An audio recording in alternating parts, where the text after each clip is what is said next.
तो hello guys, आज की इस वीडियो में हम लोग बात करने वाले हैं कि जो हमने पदार्थ की अवस्थाओं के बारे में बात किया था, उसमें पदार्थ की अवस्थाओं के गुण के बारे में बात करेंगे, यानी ठोस, द्रव, गैस के गुणों के बारे में बात करेंगे। ठोस, द्रव, गैस के क्या क्या गुण होते हैं, इसके बारे में आज की इस वीडियो में हम समझेंगे और आपको बेहतरीन तरीके से समझ में आएगा। तो चलिए आज के इस कमाल की वीडियो को शुरू करते हैं। तो दोस्तों, पदार्थ के आपने अवस्थाएं पढ़ी थी 5, लेकिन हमको उसमें सिर्फ 3 अवस्थाओं के बारे में, उनके प्रॉपर्टीज को पढ़ना है, ठीक है। तो पदार्थ की 3 अवस्थाएं होती थी, मतलब 5 होती थी टोटल, लेकिन हमको उसमें 3 की प्रॉपर्टीज पढ़ना। पहले ठोस की प्रॉपर्टीज पढ़ेंगे। ठोस को हम सॉलिड बोलते हैं, आपको पता होगा। तो ठोस के क्या क्या गुण होते हैं, तो ठोस की डेफिनेशन आपने जब पढ़ी थी तो उसमें हमने ये पढ़ा था कि ठोस का जो आकार और आयतन होता है वो क्या होता है, निश्चित होता है। तो यही इसकी फर्स्ट प्रॉपर्टी बन जाती है कि आकार एवं आयतन क्या होता है, इसका निश्चित होता है। आकार एवं आयतन कैसा होता है, निश्चित होता है, यानी फिक्स होता है, ये बदलता नहीं है ना। ये हमने उस वीडियो में अच्छे से चर्चा की थी। अगर आप लोगों ने नहीं देखा तो हमारे चैनल पे प्लेलिस्ट है क्लास 9 साइंस की, वहां पे जाके आप देख सकते हो, ठीक है। अब इसकी सेकंड प्रॉपर्टी क्या है, देखिए सेकंड प्रॉपर्टी ये है कि ये जो होते हैं वो कठोर होते हैं, ये काफी मजबूत होते हैं। अगर आप किसी भी चीज को लेके देखेंगे, जैसे मेरे पास यहाँ पे डस्टर है, तो इस डस्टर को अगर आप देखेंगे टच करके तो काफी कठोर है ना, कठोर है और इसका वॉल्यूम फिक्स है, मतलब कहीं पे भी रखोगे तो ये उसी तरीके से रहेगा। कुल मिला के इसका जो मतलब ये काफी ज्यादा कठोर होते हैं, ठीक है। तो यहाँ पे लिखना है ये कठोर होते हैं, ठीक। ये कैसे होते हैं, कठोर होते हैं, ये कठोर होते हैं, ठीक। ये इसकी सेकंड प्रॉपर्टी। थर्ड प्रॉपर्टी इसकी क्या है, थर्ड प्रॉपर्टी होती कि अगर इनको आप पीटोगे, इनको अगर आप मतलब काफी ज्यादा इनको पीटे पाटोगे तो ये टूट जाते हैं, है ना।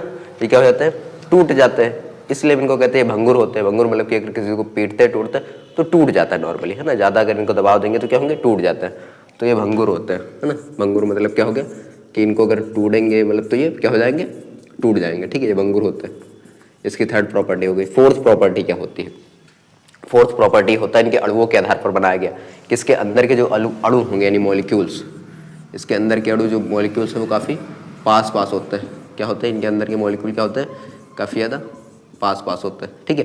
तो यहाँ पे लिखेंगे इनका जो अणुओं के बीच का जो अंतर है वो काफ़ी कम होता है ना, अंतरा आणविक अवकाश इसमें बहुत कम होता है। तो यहाँ पे लिखना है इनका अंतरा आणविक अवकाश कम होता है,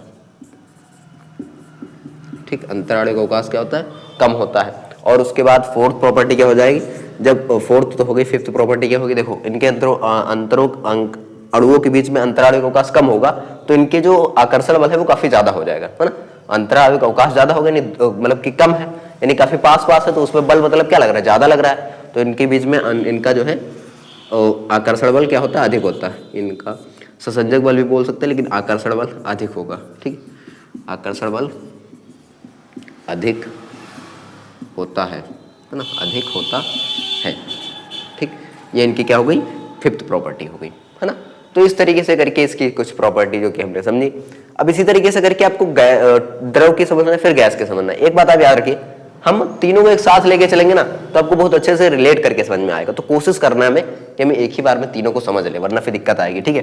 तो ठोस हो गया, अब बारी है द्रव को समझने की, तो ठीक है। तो द्रव को इंग्लिश में लिक्विड बोलते हैं, ये बात आपको पता होगी। और आपने इसमें ये बात भी आपको पता होगी कि इसका आकार तो अनिश्चित होता है लेकिन आयतन निश्चित होता है। ये बात हमने उस वीडियो में अच्छे से बेहतरीन तरीके समझाएगी। आप किसी भी लेक्चर को देखें ना तो उसके नोट जरूर बना ले, ताकि आपको कोई दिक्कत ना आए, ठीक है। तो हम जो है द्रव के बारे में समझते हैं। तो द्रव का क्या है, पहले आकार जो होता है वो क्या होता है, अनिश्चित होता है, क्योंकि हम जिस बर्तन में रखते हैं वो उसी बर्तन का आकार ले लेता है। तो आकार इसका क्या होता है, अनिश्चित होता है। आकार इसका क्या होता है, अनिश्चित होता है, लेकिन इसका जो आयतन है वो क्या होता है, निश्चित होता है। आयतन क्या होता है, निश्चित होता है। ये इसकी डेफिनेशन में ही था, है ना, ये इसकी डेफिनेशन में ही था। और उसके बाद सेकंड प्रॉपर्टी क्या होती है, देखो द्रव के अंदर क्या होता है, बहने का गुण होता है, यानी ये कठोर नहीं होते, ये बह जाते हैं आसानी से, है ना। तो इनके अंदर क्या होता है, ये बह जाते हैं, बहने का गुण होता है। अगर पानी को आप कहीं पे डालते हो तो ये बह जाते हैं, है ना, तो ये बह जाते हैं, ठीक। तो ये इनका एक गुण है ना, इनमें जो है लिक्विड है तो ये बह जाते हैं, ठीक है। लिक्विड है तो ये बह जाते हैं, पानी को आप डालोगे तो बहने लगेगा, ठीक है। उसके बाद इनका जो है दबाव इन पे लगाया जा सकता है, लेकिन वो बात अलग है, ठीक है। तो ये कठोर तो होंगे नहीं क्योंकि ये बह जाएंगे डायरेक्ट, तो इनमें कठोरता का क्या मतलब है। लेकिन इनके बीच के जो अणुओं का अंतराणविक अवकाश है वो बहुत इसके कंपेरिजन में थोड़ा ज्यादा होता है। क्या होता है, इनके कंपेरिजन में इनमें अणु थोड़े दूर दूर होते हैं, ठीक है। इनके कंपेरिजन में अणु थोड़े दूर दूर होता है, ठीक है। तो यहाँ पे लिखना है इसका अंतराणविक अवकाश कम होता है ठोस के अपेक्षा। समझे यहाँ पे बात के कि इनका जो अंतराणविक अवकाश होगा वो इसके अपेक्षा कम होगा, मतलब तुलना की जाएगी। मतलब समझो, अगर आप कोई रेस दौड़ रहे हो तो रेस अगर आप दौड़ते हो तो रेस में जब तक दो लोग नहीं होंगे तब तक आप नहीं बताओगे कौन फर्स्ट आया। अगर रेस में एक ही लोग दौड़ रहे हैं तो आप नहीं बता पाओगे कौन ज्यादा, कौन आगे था कौन पीछे था। भाई एक ही लोग थे तो कौन आगे पीछे, लेकिन जब दो लोग होते तो वहां कंपेरिजन करके हम पता लगा सकते हैं कौन आगे था। यानी कि यहाँ पे ये वाला ज्यादा है, ये वाला कम है, यानी इसमें अंतराणविक अवकाश जो है इसकी अपेक्षा में, इसकी तुलना में क्या है, ज्यादा है ना। ये वाला जो है ज्यादा है, ये वाला कम है, तो हम कहते हैं कि कम है किसके अपेक्षा में, ठोस के अपेक्षा में। ठीक है, तो यहाँ पे ठोस के अपेक्षा में इसका अंतराणविक अवकाश सॉरी कम नहीं ज्यादा होगा। अंतराणविक अवकाश क्या होगा, ज्यादा होगा, क्योंकि इसमें कम है तो इसमें ज्यादा होगा, उल्टा हो रहा है। ठीक है, तो अंतराणविक अवकाश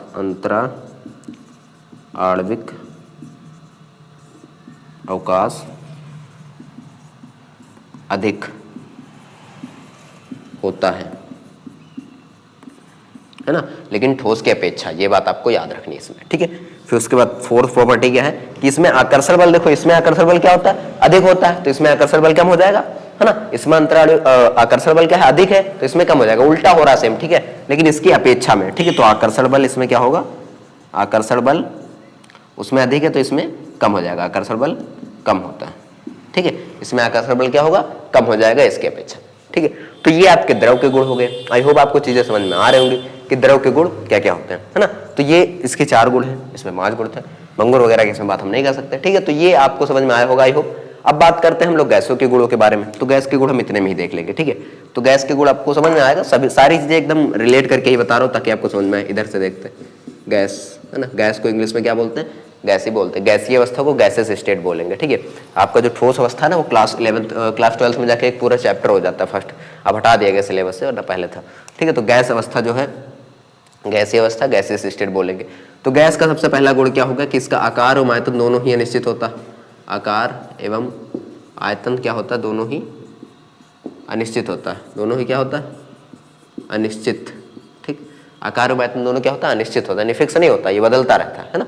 उसके बाद सेकंड पॉइंट ये है कि इसमें जो है इसका घनत्व तो बढ़ता रहता है, घनत्व तो कम ज्यादा होता रहता है ना, यानी इसके घनत्व में परिवर्तन आता है। मान लीजिए अगर आप यहाँ पे इस गैस को छोड़ देंगे तो उसका घनत्व धीरे धीरे कम होता चला जाएगा, वो फैलता चला जाएगा, उसका घनत्व जो होगा कम होगा। घनत्व मतलब मॉलिक्यूल इतनी जगह पे कितने मॉलिक्यूल्स है, फिर इतनी जगह पे पहले इतने होंगे, फिर जब छोड़ दोगे तो इतनी जगह पे इतने हो जाएंगे। तो इस तरीके से मॉलिक्यूल्स इसमें घटते बढ़ते रहते हैं, तो वही है घनत्व उसका। ठीक है, तो यहाँ पे इसका घनत्व क्या होता है, कम ज्यादा होता रहता है, घनत्व कम एवं ज्यादा, है ना। घनत्व इसका बढ़ा सकते हैं, कम कर सकते हैं प्रेशर द्वारा, है ना, दबाव के द्वारा घनत्व कम या ज्यादा किया जा सकता है ना, किया जा सकता है ना। थर्ड प्रॉपर्टी, ये इसके 2 गुण हो गए। अब तीसरे गुण की बात करते हैं। देखिए तीसरा गुण आपको एकदम सिंपल समझ में आ जाएगा कि इसमें जो अणुओं के बीच, मतलब अणु जो रहेंगे, है ना, इसके जो मॉलिक्यूल रहेंगे वो काफी दूर दूर रहेंगे, तो इनमें आकर्षण बल क्या होगा, बहुत ही कम लगेगा। इनमें आकर्षण बल क्या होगा, सबसे कम होगा। देखो इसमें अंतराणविक अवकाश, पहले अवकाश की बात करते हैं, आकर्षण बल की बात करेंगे। तो इसमें अंतराणविक अवकाश कम था, इसमें अंतराणविक अवकाश अधिक था। इसके कंपेरिजन में इसमें अंतराणविक अवकाश बहुत कम होगा, क्योंकि बहुत दूर दूर मॉलिक्यूल होंगे, तो इसमें अंतराणविक अवकाश क्या होगा, बहुत ज्यादा होगा। ठीक है, इसमें अंतराणविक अवकाश काफी ज्यादा होगा सबके कंपेरिजन में। अंतराणविक अवकाश, है ना, इसमें अंतराणविक अवकाश क्या होगा, बहुत अधिक होगा। ठीक है, तो इसमें अंतराणविक अवकाश अधिक होता है, वो भी बहुत ज्यादा अधिक होता है सबके कंपेरिजन में, है ना, यानी कि ठोस के अपेक्षा में। समझ में आ गई इतनी बात कि इसमें अंतराणविक अवकाश सबके अपेक्षा में ज्यादा होगा। फोर्थ प्रॉपर्टी क्या है कि इसमें आकर्षण बल एकदम कम होगा, नगण्य होगा, बिल्कुल शून्य, है ना। इसमें आकर्षण बल क्या होगा, बिल्कुल 0 होगा, है ना। आकर्षण बल क्या होगा, होगा ही नहीं, इतनी दूर होते हैं। आकर्षण बल शून्य या फिर नगण्य बोल सकते हो इसमें, है ना, नगण्य मतलब कि शून्य, ठीक, लगभग शून्य के बराबर।